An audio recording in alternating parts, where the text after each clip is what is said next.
Okay, in this video we're going to add another thing to our rapidly expanding collection of fun stuff you can do with calculus, and this is called the product rule. Now, I actually find this one of the simplest things when it comes to calculus. I find it easier than the chain rule. You don't have to prove it, you just have to be able to remember it and use it, which is really cool. And once you've sort of nailed it and done a bit of practice on it, it's really pretty straightforward. So let's dive straight in and have a look at the product rule. So what we're going to do is we're going to say, well, imagine we have a function that's the product of two other functions, okay? So we've got capital F of x, and we're going to say that's the product of small f of x and g of x, okay? Now, if both these functions are differentiable, so this is a key, okay? Basically that means that f prime of x and g prime of x exist, okay? If those exist, then the derivative of this function, this product, is given by this rule, which looks a little bit yucky. But what you'll find yourself saying to yourself is the derivative of the first times the second plus the derivative of the second times the first. And that's all you're doing. So the derivative of the first function times the second function plus the derivative of the second function times the first function. And it's remarkable how quickly that gets stuck in your head. Okay, and that's really all there is to it. In the examples that follow, there's a little bit of sort of algebraic gymnastics in simplifying, so that's always good practice for you. But the actual application of this rule is really straightforward. So let's get straight into it. Okay, so we're going to differentiate this one with respect to x. We can see that we've got a function that is a product of two other functions. Alright, so we've got our f of x is 2x squared plus 1, 5x cubed plus 16. Okay, and we're going to say this one is our f of x, and this is our g of x. Okay, so by our rule up here, we want to do the derivative of the first. So the derivative of the first there is going to be 4x. And I like to use lots of brackets. It makes things really easy. Make sure that you multiply the stuff across, and it also makes it easy to see what's what. So that's the derivative of f of x, okay, times g of x, which is the second function here. Okay, so derivative of the first times the second, plus the derivative of the second, 15x, times the first, 2x squared plus 1. Okay, so that's our application of this rule here. Now, in order to simplify this, we can multiply it out and gather like terms and so on, and I won't bore you with the interim bits, but what you should end up with is 50x to the power of 4 plus 15x squared plus 64x. So just simply expanding out your brackets and simplifying. Okay, so really straightforward. Just remember, derivative of the first times the second plus the derivative of the second times the first. Alright, let's have a look at this one. This one's slightly more interesting. Okay, it's essentially the same thing. This is your f of x. This is your g of x. The problem we have here, or not exactly the problem, but the slight complication is that we're going to need to use the chain rule on the g of x. Okay, so let's just say, well, we know that f prime x is going to be minus 3x to the minus 4, remembering how we do differentiation with negative indices. Okay, and g prime of x, now using our chain rule, remember we're going to say, we're going to treat this as almost like a variable. Okay, so we're going to just treat that, we differentiate with respect to that whole thing, because we would usually call that u. Okay, so that's like u cubed. So what we're going to do is bring our 3 down, keep that bracket as it is. So I'm sort of skipping the step where I actually say that's u, because I figure you should be getting quite fluent with the use of the chain rule now. If you're getting stuck with any of this, do make sure that you go back and have another look at the chain rule video, or get in touch with me, and we'll work it out. Okay, so differentiate that bracket, and then of course you need to multiply it by the derivative of what's in the bracket, which is your 20x there. Okay.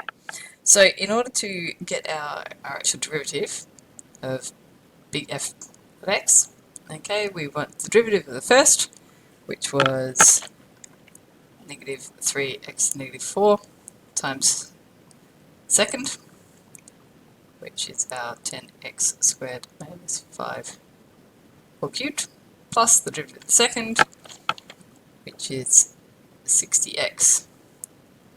Just gathering that, 3 times 20, 60x times 10x squared minus 5 squared times, oops, ran out of room, times the first, x minus 3. Okay, so again, doing a little bit of manipulation here. Okay, what we're going to have is minus 3 outside 10x squared minus 5 all cubed over x to the power 4. So I'm just bringing this negative index down, making it positive. Plus, we've got 60x outside 10x squared minus 5 squared over x to the power 3. Now, of course, I can cancel that and make that 2. And I've actually got a common factor here because I've got this bracket and this bracket. Okay, so I can pull out this 10x squared minus 5 all squared, factorize that out. Okay, that will leave me with minus 3 times 10x squared minus 5 over x to the power 4 here, and just 60 over x squared here. Okay, and if I multiply that out, just leave this where it is at the moment, take 5 squared.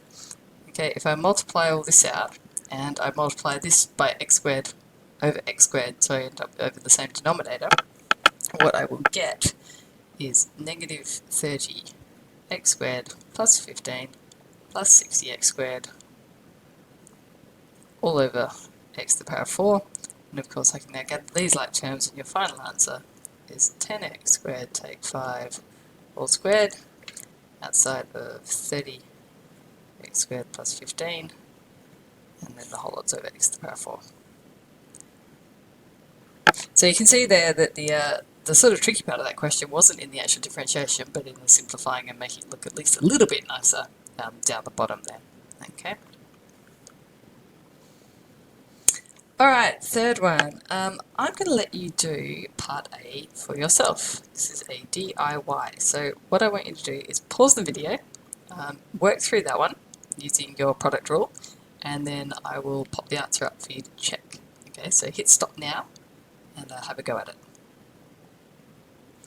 Okay, so once you've had a go, you should have got the answer as being, so this is y prime, should have been e to the power of x, 2x squared plus 4x plus 1. So hopefully you can give yourself a big tick on that one. Okay, part B. So we've got y is e to the x, and I'm going to write this with a fractional index. Okay. Now again, similar to the last example, we have chain rule sort of situation going on here. Okay, so we want to go do the derivative of the first times the second. Now of course the derivative of e to the power of x is just itself, which is always nice. Power of half. Okay, plus the derivative of the second times the first. So this is where we bring the half down, we leave the bracket as it is, we reduce the power by 1, okay, and then we multiply by the derivative of the bracket, which in this case is just 1. So that's pretty easy there. Oh, and then multiply by the first. So derivative of the first times the second, plus the derivative of the second times the first. Now I can factorise out that e to the power of x, because I've got that there and there, and that will leave me with the square root of x minus 1 here, plus 1 on 2 square root x minus 1 here. And if you multiply up, so you end up with the same denominator, what you get is e to the x times 2x minus 1 over 2 times square root of x minus 1. Okay, so what I did there is just multiply this element by 2 root x minus 1 to rationalize, or to bring the denominator into line there, so we have a common denominator, and then simplify. Okay, and now for our last example, we're going to throw in some circular functions. Alright, so we had a look at sine, cos and tan in the last video, so you know how to differentiate those. And these are actually really, really easy. Okay, so y prime for the first one, derivative of the first, 4x, times the second, sine 2x, plus the derivative of the second, which of course now is going to be 2 cos 2x, times the first, 2x squared. Okay, and we can simplify that slightly by saying that, well, that's 4x times sine 2x plus 4x squared times cos 2x. And that's it. That's as far as you need to go. Okay, for b, y prime. Again, derivative of the first, 2x times the second, sine 2x plus 1, plus the derivative of the second, which is 2 cos 2x plus 1, times the first. Okay, what we've got here is 2a to the 2x and 2e to the 2x there, so I can factorise that out, 2e to 2x, and leave in the brackets sine 2x plus 1 plus cos 2x plus 1.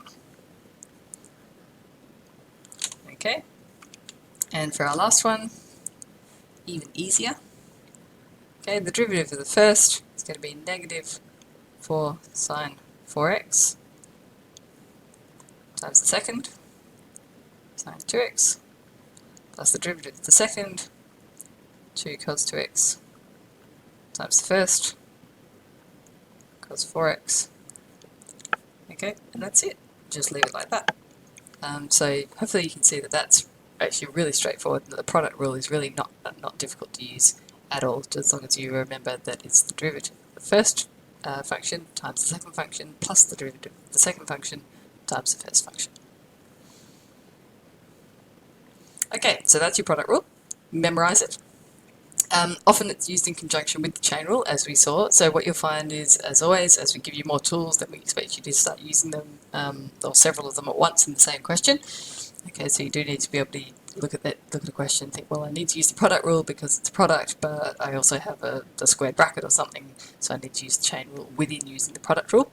Okay, like anything, it gets easier with practice. Do a couple, check your answers, make sure that you're happy with it. If you're not, make sure you get in contact, and we will fix that up for you.